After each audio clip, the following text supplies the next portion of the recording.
Joe Kent, director of the National Counterterrorism Center, says, quote, I cannot in good conscience support the ongoing war in Iran. Iran posed no imminent threat to our nation, and it is clear that we started this war due to pressure from Israel.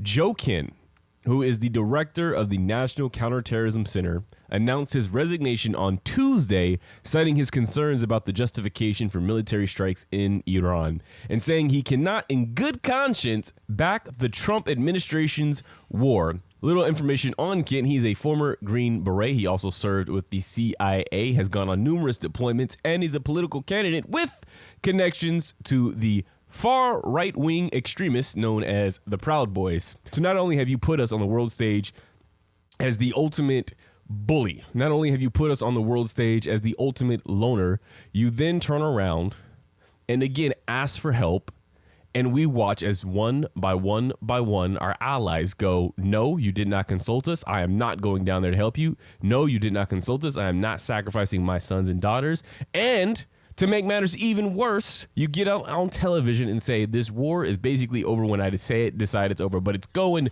great. We're doing everything that we need to do to achieve what goal? I don't know, whatever goal I decide to wake up and say for the day.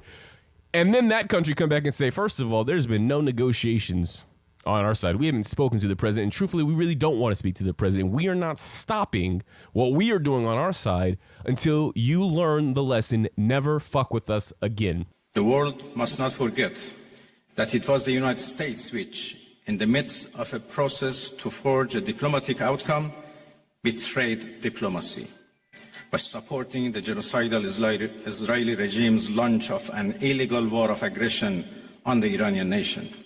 In accordance with the UN Charter and its provisions allowing a legitimate response in self-defense, Iran reserves all options to defend its security interests and people.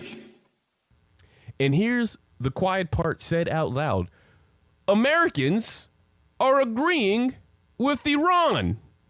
Now, that's not to say that they agreed with keeping the regime in place. It's not to say that a majority of Americans didn't want to see the Iranian people freed. But what occurred was not about the Iranian people.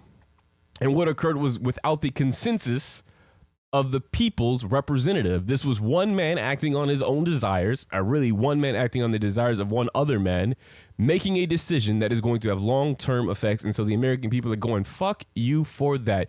There are people right now that are going, if there is a draft, I'd go to prison before I fight for you and this bullshit cause. So much so, I want to end on this last note too. There was a report, and I should find it,